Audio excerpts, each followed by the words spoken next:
And I want to greet all the fathers, happy Father's Day. And I really hope that you have a good time with your family and with your children. So in that picture, that's my dad. And when my sisters asked me to share, I said, am I really the right person to share? Because I might not be the right person. But with God's leading, and I ask you to pray for me as I share. So, tomorrow will be the first Father's Day without a father. It's going to be a first fatherless Father's Day for me. But it is a blessing that I was given to honor my father when he was alive. So when he was alive, you know, if you have birthdays, we give honoring. So everything I'm going to say today, my father had heard it. And he had heard his words. But the only thing for today is I'm going to honor him, hopefully while he's in heaven. So let me share a little about my dad. So just a background, I'm not sure if all of you know, my father just passed away April 5th. So it's just really very recent. And it's just a simple background. My dad, he is very strict when we were small. You know, when we were young, we want to play outside the house. But we can't go out until we clean the house.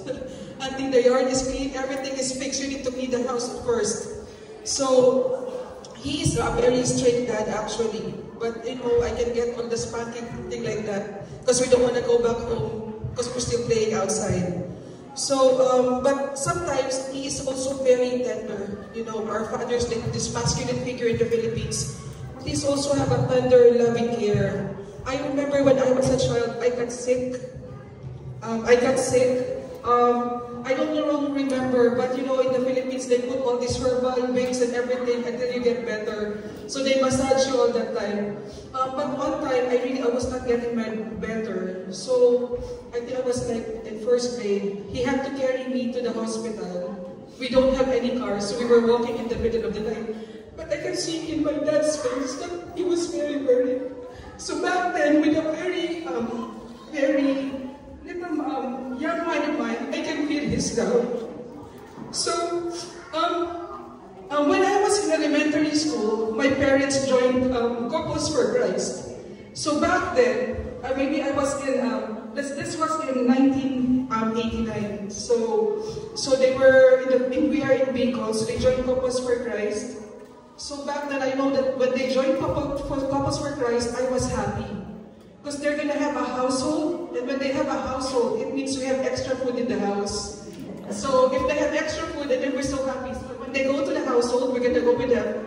We're going to have extra food again. So that's all that I know. That's why I wanted to go to the household, and I want them to go to the household. So little did I know that my parents were serving as leaders for Couples for Christ. They would go out on mission. They would go to Masbate, that was far. Like they would travel 4 hours just to go on a mission to do CLPs.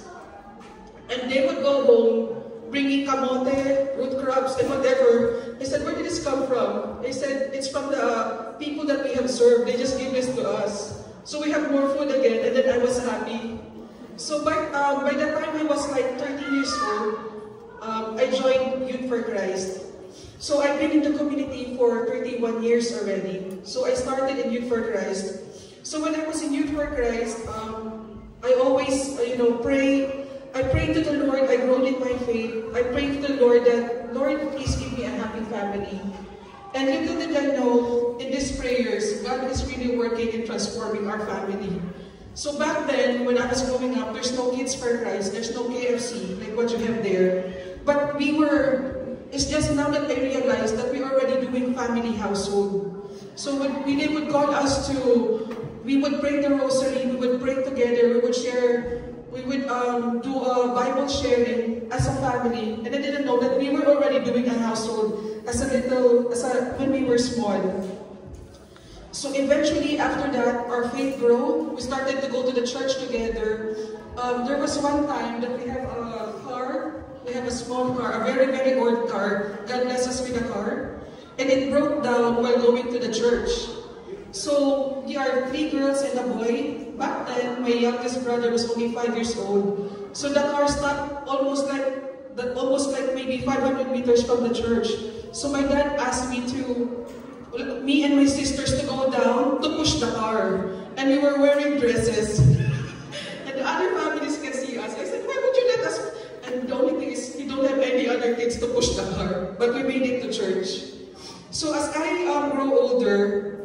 My dad suffered a mild stroke, and with his mild stroke, he had to do an early retirement.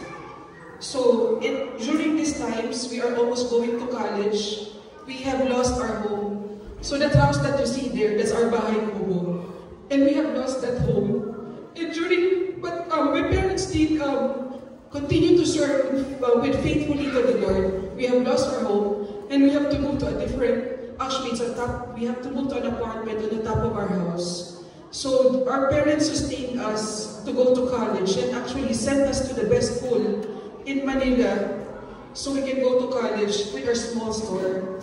And back in 1998, when somebody nominated our family there was this like competition or something like that, we didn't know. Somebody nominated our family and we were voted as Family of the Year in the Philippines in 1998. And I said, how did we get this award? And we are an imperfect family. We don't even have anything. But the Lord graciously gave us that award besides our imperfection in our family. So God is truly faithful in us despite this hardship that we have. So we continue, my family continued to serve in the Lord. I continue to serve in Youth for Christ. My sisters were in Singles for Christ. And they sent us to, I went to UST. And same thing, we went to school without enough financial support. We go to school hungry. We walk to school because we have no money to ride the jeepney, even just the jeepney. But despite these difficulties, with my father's guidance and prayers, I graduated cum laude in physical therapy in UST. And with God's grace again, when I graduated, because I said, I need to help my parents because we don't have enough budget, we have no money. It's either I pass the board exam or I fail it, and it's only one time. There's no turning back, it's all or none go. So I took the board exam, my parents provided me for the money, and lo and behold, God blessed us. I was top 2 in the board exam of physical therapy in the Philippines. But the only thing, but with God's grace, during my old taking, we have no money. We only have a ticket for me to attend because my parents can't afford it. But I said, it's okay that you cannot attend. That's alright, because this is all for you. So my parents were so happy.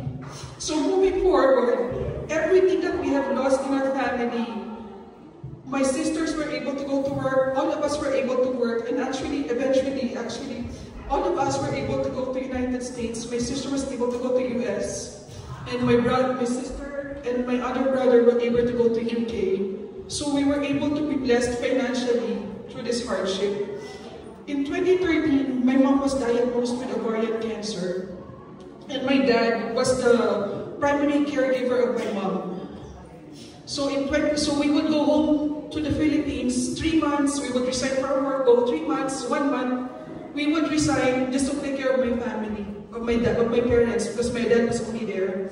In 2016, we decided that we cannot resign anymore because the kids are growing up every time. So we go back. We asked them to come here to the US. In 2019, my mom passed away. But during the time that my dad was taking care of my mom, my dad was also diagnosed with prostate cancer. So even in his grief and loneliness, he remained faithful. He did his household meeting through online with his brothers and sisters in Couples for Christ in Naga City. And early in last year, he was diagnosed with stage 4 colon cancer. But we were blessed by the Lord to be with him for more than a year, even with his diagnosis that he can only have 6 months. During his last days, when he passed away, his birthday was March 23rd, and all of our siblings were there. So we were able to stay with my dad for a little bit. And then I went back to North Carolina. Then I have to go back again to Michigan, because I was in Michigan at that time. And my sister said, it is really getting close. You have to come back again. I said, I don't saw him, and I already said my goodbye. I said, you really have to come back again. So I went back to my dad. In his last days, we told my dad, Dad, you can already go. We are already okay. He told him, your children are okay, your grandchildren are okay, your son-in-laws are very good to us, your daughters. So we are really ready for you to go. But in this last moment, he is not letting go. And I said, how come he's not letting go? I'm asking him, maybe you have other children that we don't know, that they have to be here. So I was skeptical, but he was not in because he was already in this hospice. He's not talking anymore. I was telling him, maybe you will have somebody, children that you need to tell us. Maybe you have some plans or part of school that you need to tell us. You better tell us now and give us a sign. But really, I think in the last moment, I think he was just really praying for us in his last days. So I needed to go back to North Carolina at that time because there's going to be a youth camp. And I know my dad will pass when I was in the youth camp. But I said, I think there's no other place better. And I think my dad will be very proud. And I think that's where he wants me, is in the youth camp, on serving the Lord. So I would like to honor my dad. And all my dad is, he did not give us any material wealth. We don't have any material wealth. But he gave us something that irreplaceable. God gave us a good education so that we can sustain ourselves and share our blessing. And God also gave us the gift of faith. And but most of all, gave us this community so we can know the Lord. So the greatest honor that I can give back to my dad and to my Lord is to be able to bear fruit for whatever seeds that He has implanted, which is serving the Lord in this community. So I cannot imagine our life, my family, without the community. And we are in the family ministry. And if I can only bring all the family ministry, if I can bring all families to family conference in Florida, if I can bring all the youth to YCON in Texas, if I can encourage all families to attend all the retreat, I will do so. And if I hope I have all the finances, I will do so. Because I said to my dad, he did not work, he did not say anything during these times, but I witnessed how he served the Lord. And I think his actions speak louder. And during this loneliness, in time of grief, the only thing that I can help me, I don't think I can heal from the loss of my dad and my mom.